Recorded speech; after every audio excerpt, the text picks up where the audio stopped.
good morning, everybody. Good morning.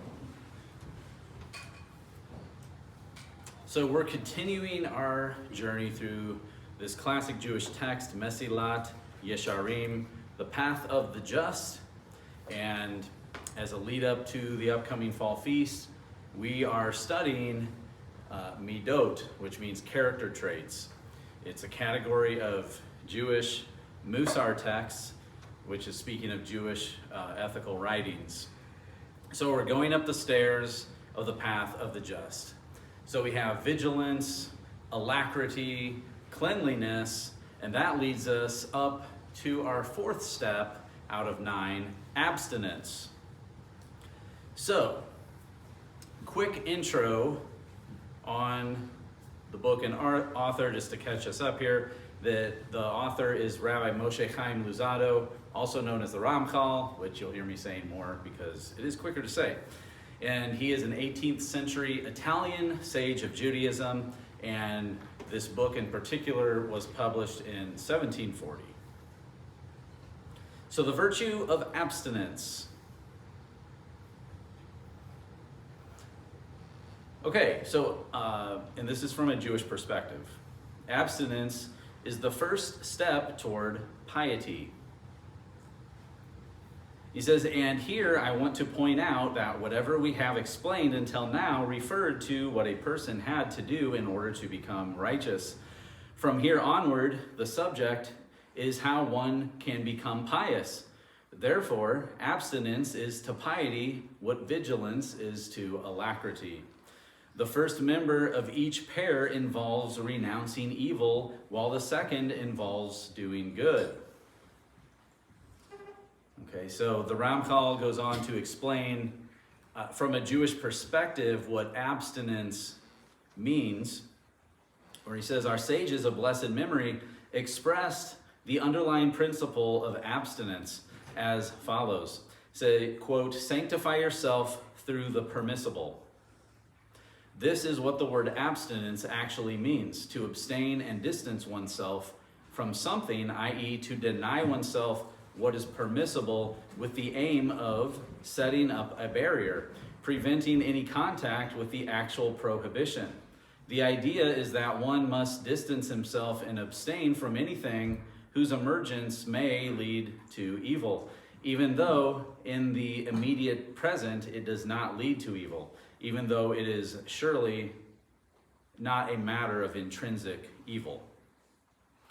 Okay, so depending on what level of piety one wants to obtain, in this case, how strict one must go as far as setting boundaries and kind of knowing ourselves and distancing ourselves from our weaknesses, so to speak. Because again, he's defining abstinence as abstaining from that which is permissible, not abstaining from sinful things. But we're talking about in a pious sense of what is permissible. And so we'll go on more into that. But,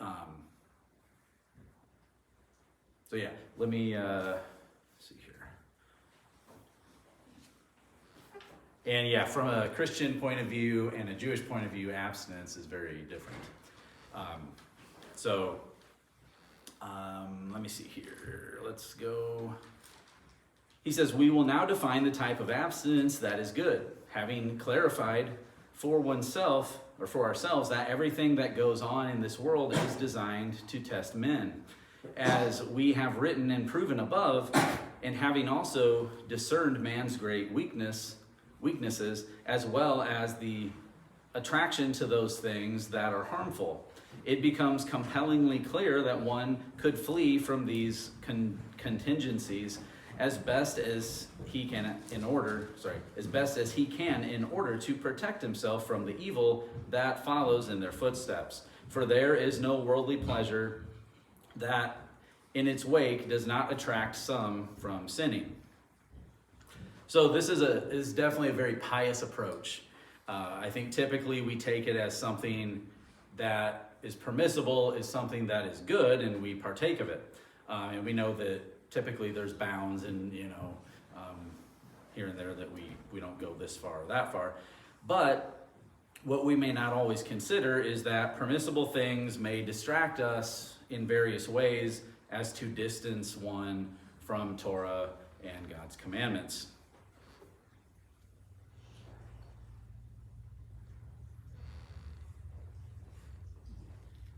Okay.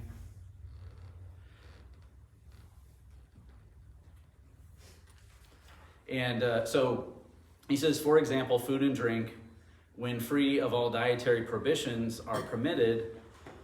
However, filling the stomach leads one to rebelliousness against heaven, and the drinking of wine leads to adultery and other such evils. Even more at risk is a person who is accustomed himself to be satiated through eating and drinking. If he once lacks what he is used to, he will suffer and will be keenly aware of his deprivation. Consequently, he will throw himself into the harsh pursuit of business and the struggle for possessions, so that his table will be arranged the way he desires. From there, he will be drawn to iniquity and theft, and from there toward the taking of oaths, and toward all the other sins that follow. He will furthermore remove himself from the service of the eternal, from Torah and from prayer. Mainly we can let things in life consume our time, and again, making that time for prayer, for study, for reading, etc. is so important, because literally without those things, we will be consumed by other things.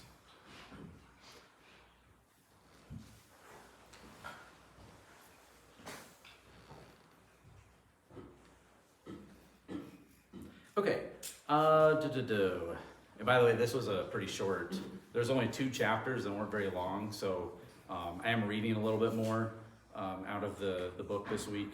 But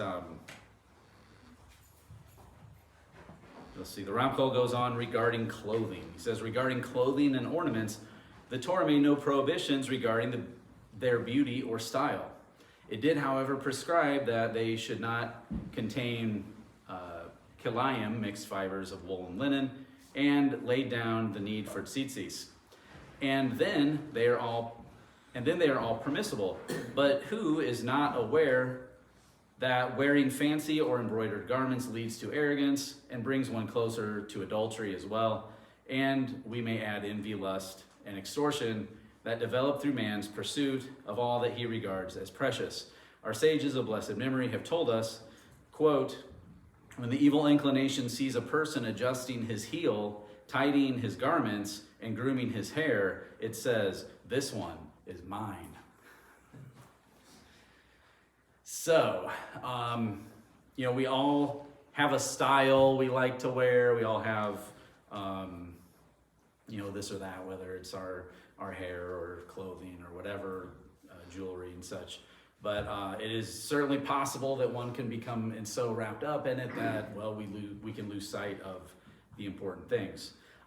In the apostolic writings, we read this about the inner beauty should be more beautiful as the outward beauty. So yeah, this, like I said, is definitely a pious approach, and being aware of our weaknesses or our obsessions is definitely a mature tactic that we need to focus on as we grow in the Lord, and allow him to help us in areas that do distract us to the point of, now we don't have prayer time, now we don't read, now we don't study or fellowship or go to Sabbath service, stuff like that.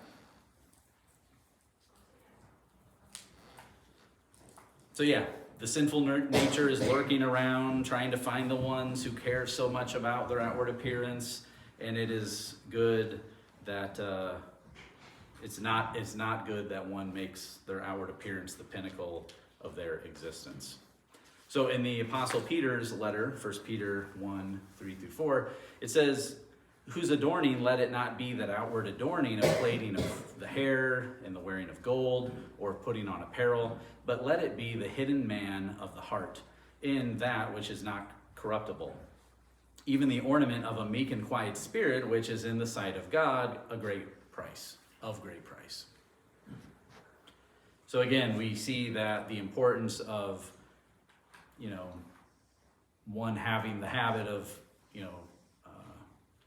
primping the mind and the heart over outward fashion. And again, I'm talking about obsession over it. I remember in high school, that was the thing. So many people are obsessed with how they look and what they're going to become and all that. And it's easy to become wrapped up in all that. So yeah.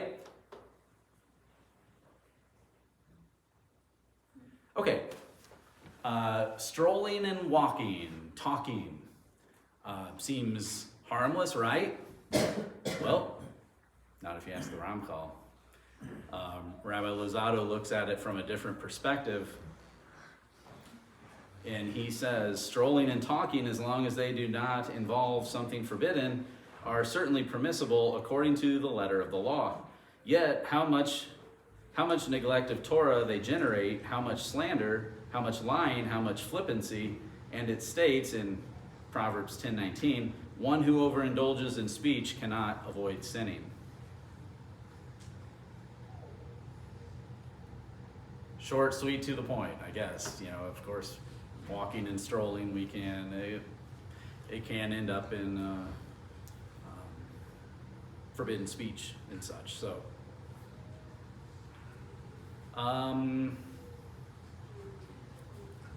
again, these are all very pious views regarding the mundane, and yet all the way to various luxuries in life that we can partake of as well. And again, in the sense of abstinence of the permissible things in our life.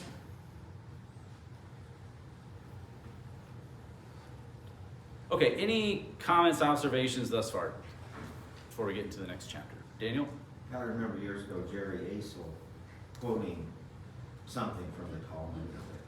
Some rabbis say that, I'm paraphrasing, I can't remember the exact quote, but almost the exact opposite of what he's saying that God wants us to enjoy the good things that are permissible. So I think there's a balance, Oh, yeah. And I think what the point he's making is that, like you said, if these things tend to draw you away from the Lord, because K.W. Tozer in one of his books said something like, there may be certain things that are permissible to other people, but the Lord tells you this is not okay for you to do for whatever reason. Like, for example, people who are alcoholics. It's not a sin to drink small amounts of wine as long as you don't, become too much. But people who are alcoholics, they can't drink just a small amount, because a small amount is going to lead to more and more. So I think that a lot of it depends on your individual weaknesses. Right. What area are you weak in? We need to be keen on observing those things. Yes. Here's a permissible pleasure, and I can enjoy this, and it's not going to affect my spiritual health in a negative way. But somebody else indulging in that same pleasure, it might draw them away, because it might, trigger something and lead them into temptation. Yeah. And I remember hearing about some of the Christian ascetics, like St. Francis of Assisi, I think it was, that he would mix ashes in his food to kill the flavor, make it bitter, to dull the pleasure, because he felt guilty, enjoying the good taste of the food, so he would kill and I think that's not what God intended. He gave us taste buds. He created our taste buds to enjoy the taste. That's being extra pious. Yeah, so it's like some people, or some of the stalagmite guys in Christian history, these guys they would go to the top of a big pillar, and they would live up there literally for years. And people would bring bread and water, and they'd pull it up with a rope, and and that was considered, they were really pious. They live up there on that pillar, and You know, Well, yeah. yeah, that's, yeah, okay. Something I was gonna hit on when he said, oh, I know what you're talking about with that quote, the Talmudic quote about, on the judgment day, one will be judged by every, permissible pleasure that he didn't partake of, sort of thing. But yeah, this is like more of self-assessment. You know, like Hasidic Jews, for instance, never eat before they pray in the morning. So like feed the soul before the body. It's kind of like a perspective.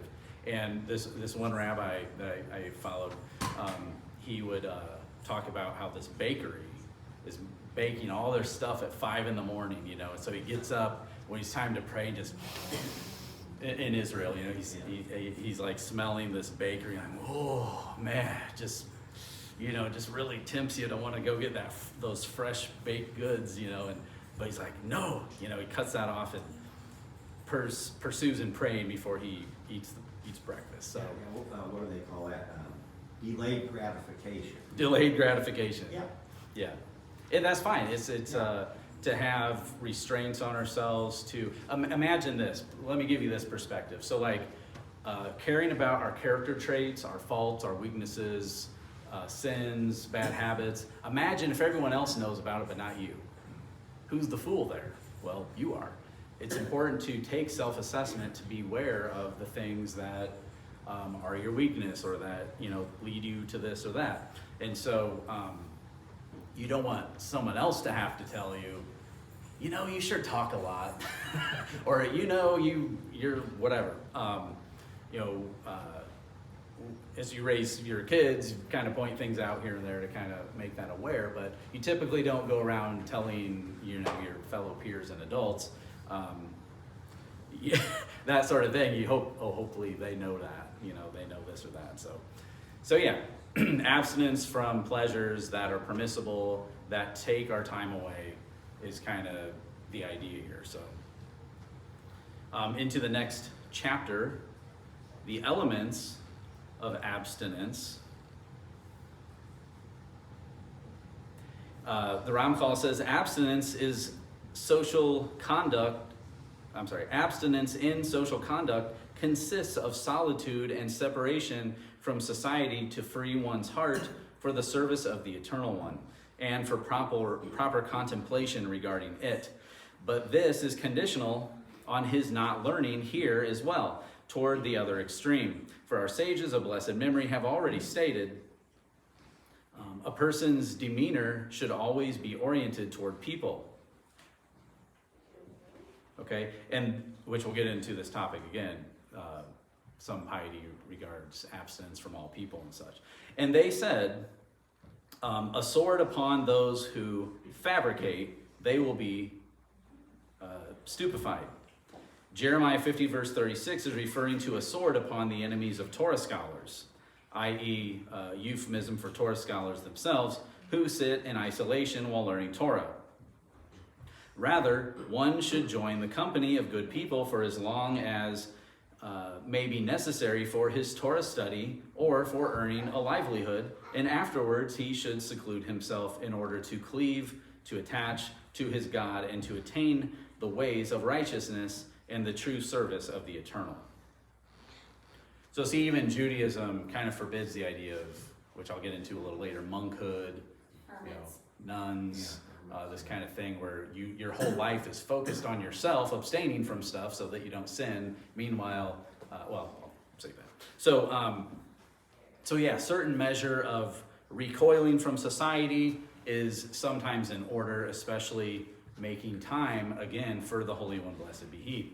And if we live a life caught up in things that demand 90% of our time, there is no time for connection. There is no time for learning, which means no time for growing.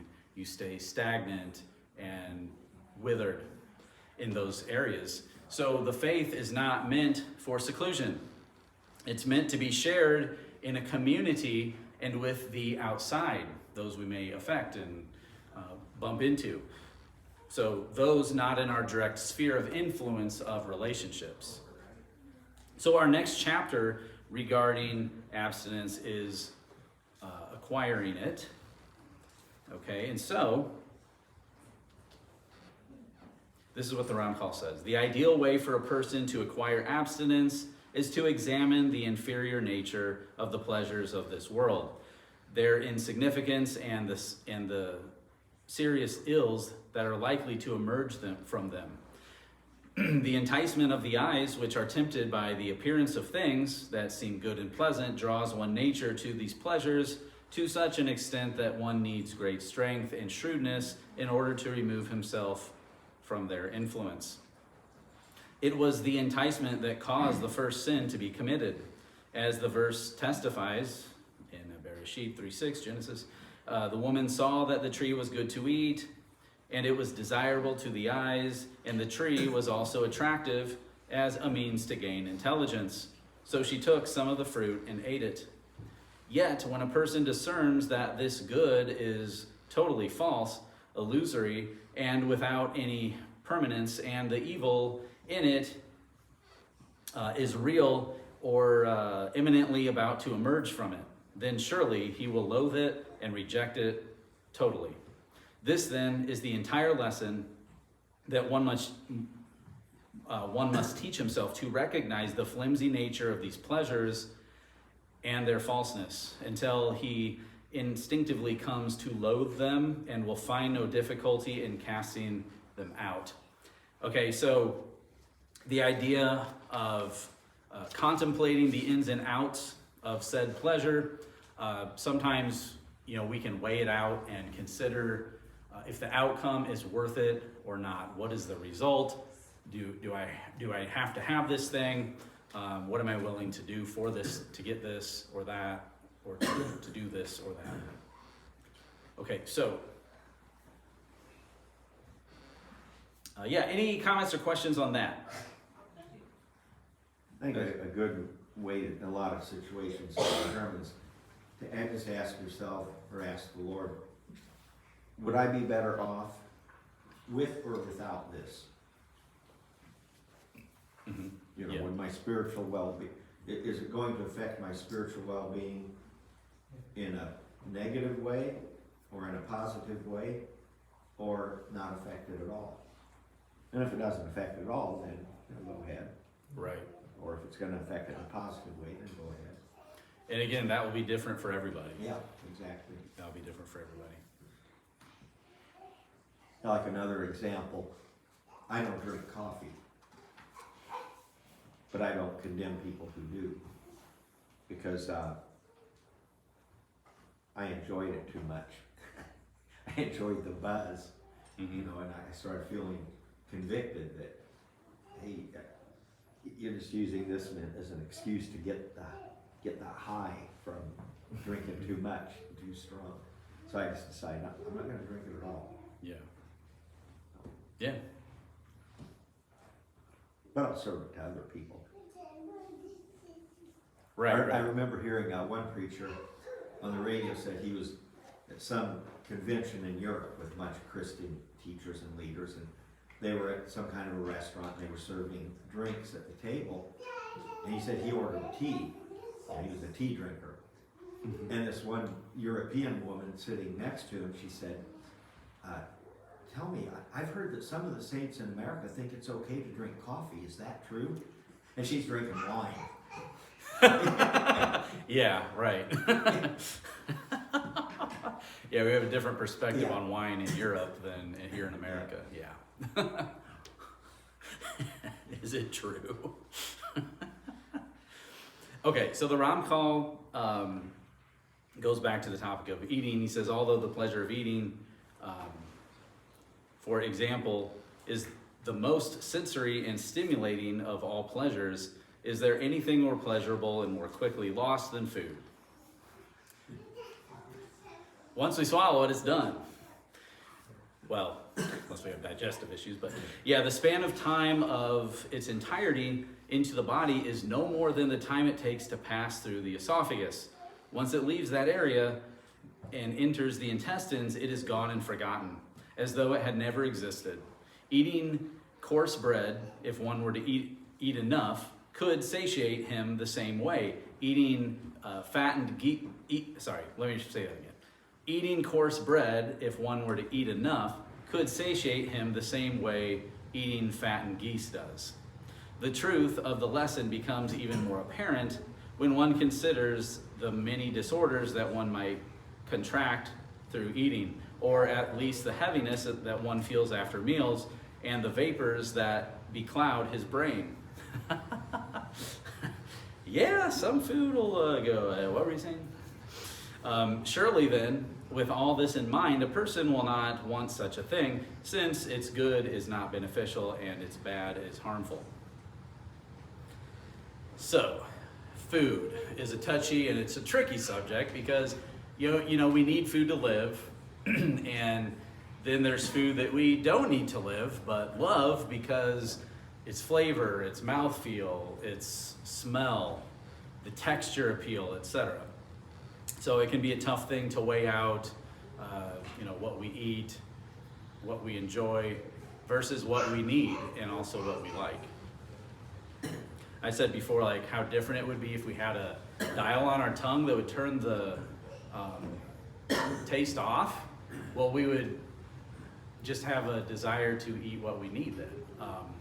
As weird as that is, because we love tasting things, and I'm guilty as charged for sure.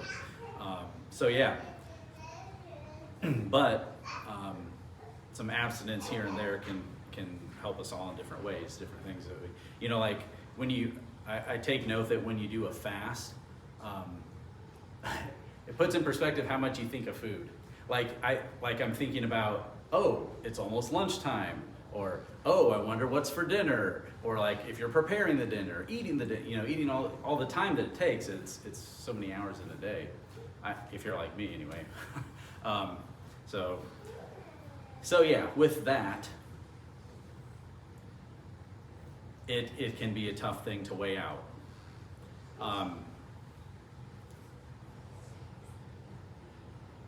Sometimes we can be rather entitled as far as what we think we deserve to eat.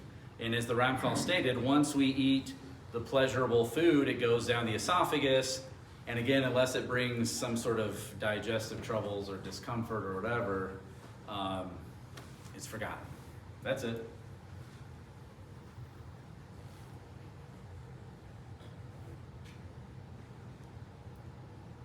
Okay. The Ramchal says, similarly, if one were to examine all other worldly pleasures, one would realize that even the apparent good in them lasts only a short time, while the harm they can cause is so serious and prolonged that it does not benefit any intelligent person to risk the dangers of these ills for the sake of the minimal good that will occur from them. This is obvious. He goes on to say, when one accustoms himself to this truth and analyzes it with diligence, he will slowly be freed from the stupefying imprisonment which the corporeal world has imprisoned on him, and he will no longer be enticed by pseudo-enjoyments. He will then loathe them, and he will become aware that he should take from this world only what is essential, as I have written. Yes, Ramchal, we heard you. So yeah.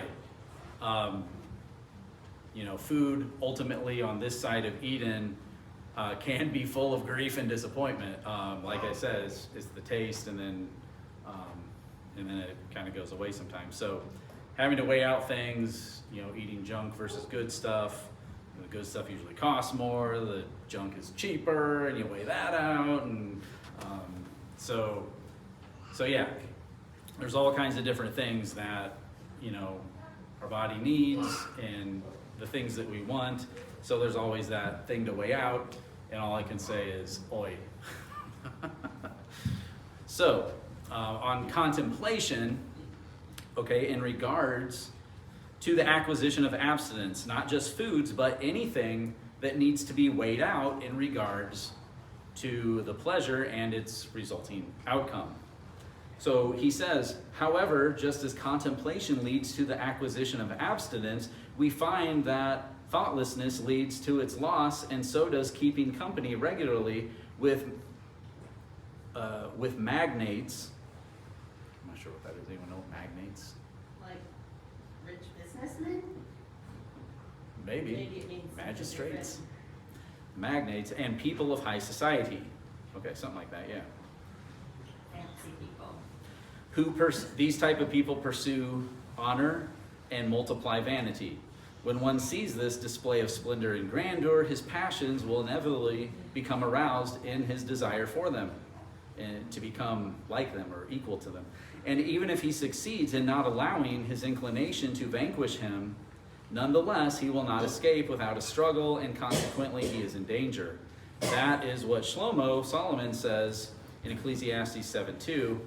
It is better to go to a house of mourning than go to a house of festivities in that case.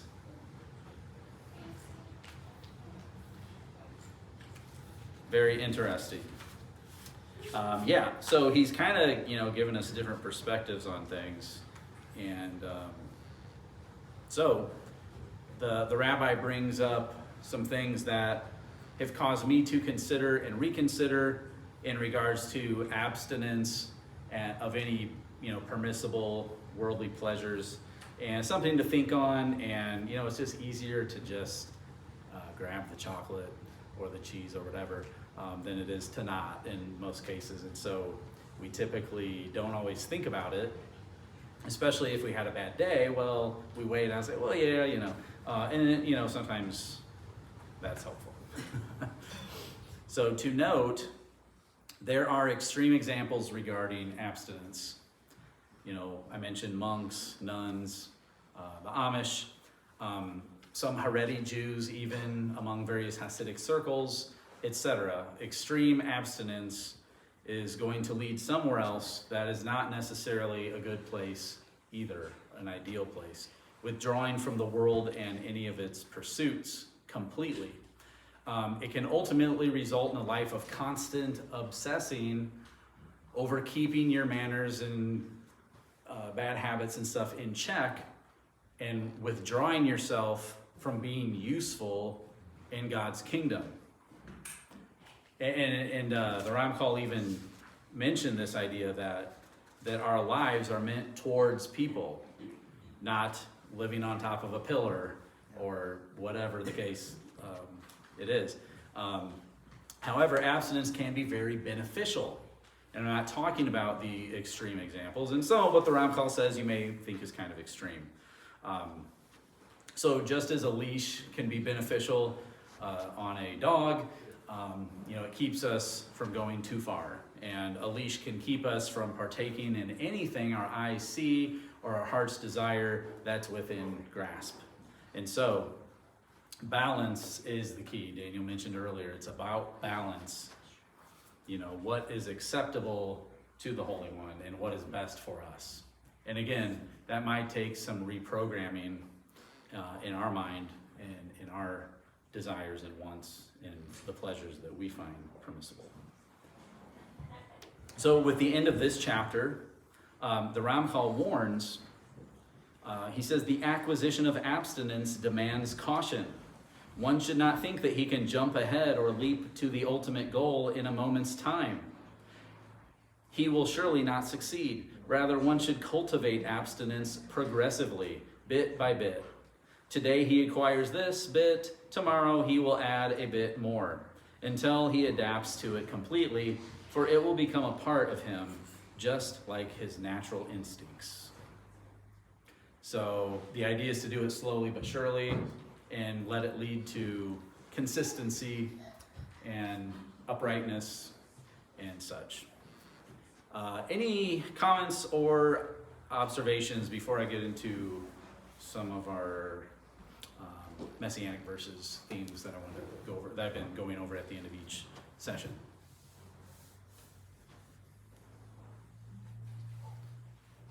So yeah, these chapters are kind of short, sweet, and to the point.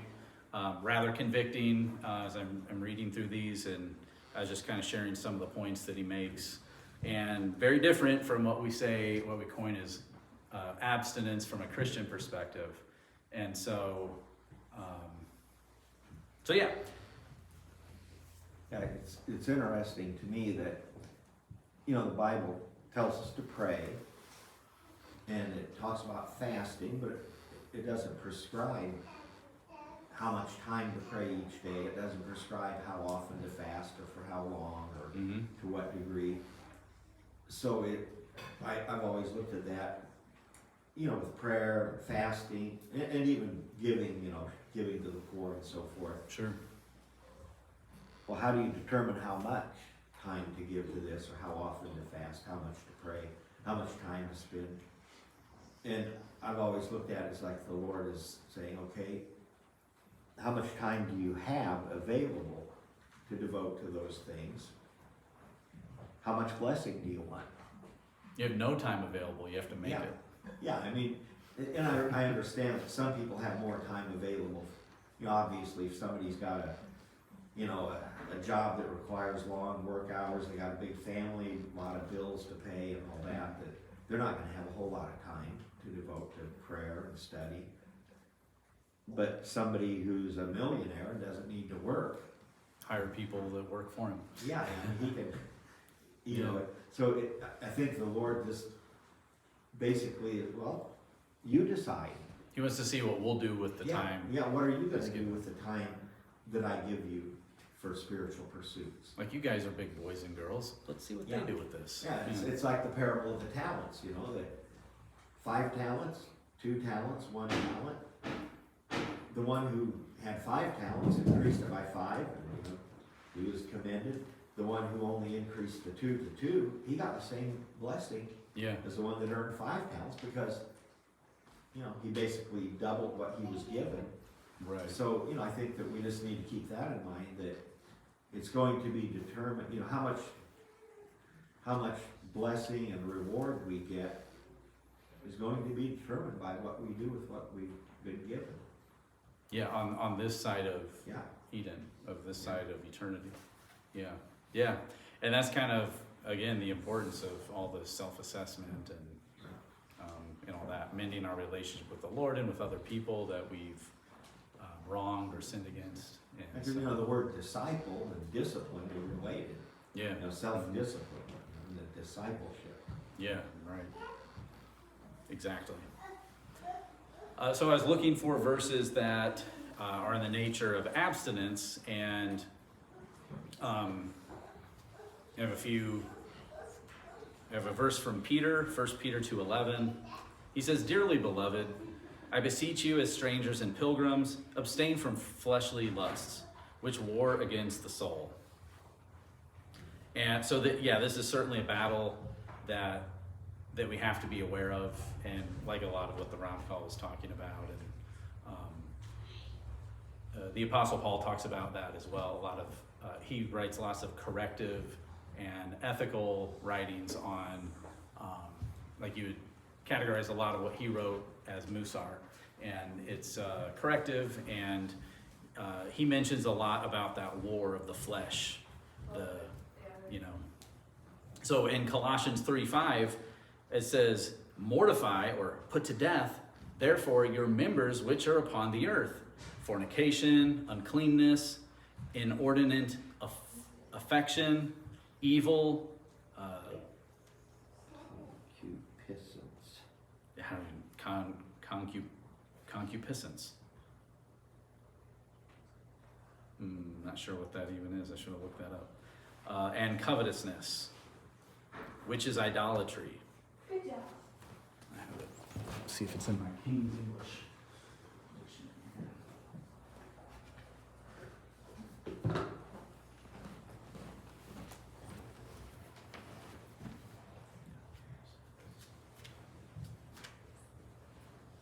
So yeah, he has a list of different things to be aware of.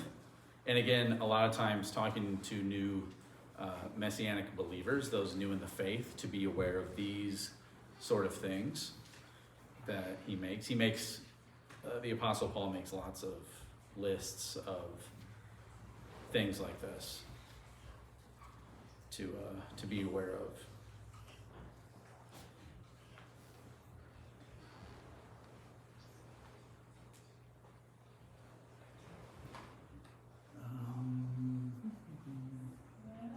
Okay, lust.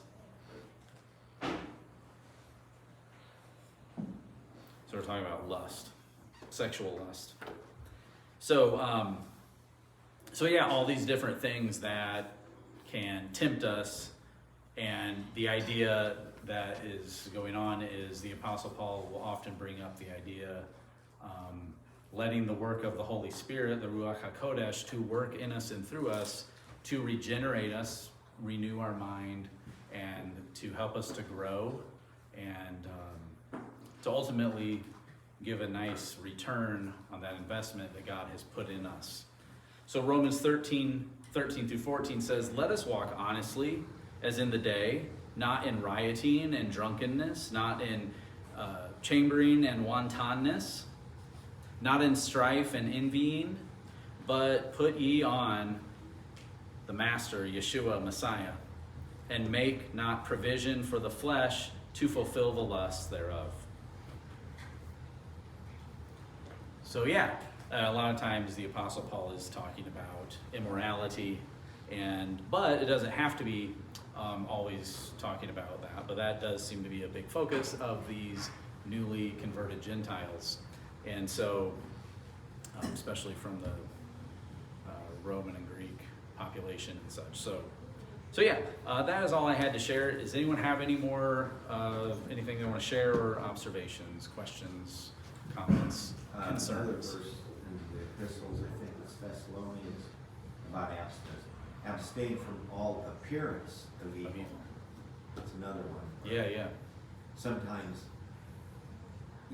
but what you're doing, it's not evil, but it gives the appearance of looking evil. And that can be an important thing when our lifestyle is a testimony Yeah. for helping someone, or they can tell like you're a religious person by how you dress or whatever, and then they're like, oh, look at what they did, you know. So that's a big thing too, you know, abstain from evil appearance, which definitely implies evil in general. Abstain from that, but That's even a given, but the appearance yeah. is an important thing too. I just saw someone saying they grew up in a church that taught you shouldn't go to the movie theater, because people might think you're going in to watch an R-rated movie, even if you're going to a G-rated movie. But it's like, okay, what about the library, the bookstore, Yeah. the store that sells alcohol? Yeah. Right. Well, You should not assume the worst for people, for one. some years ago, Teresa she's got vanilla beans to make her own vanilla. I know this You, story. you get vodka. You put the vanilla beans in vodka to extract that's how you make vanilla. Right.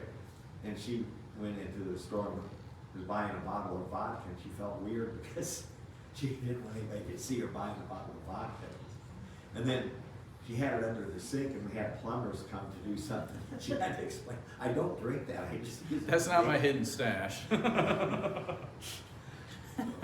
Some very conservative homeschool mommy who felt weird buying beer at the store for her slug traps in the garden. That's funny. So sometimes if you're doing something that could give the appearance of evil, you might want to explain to people.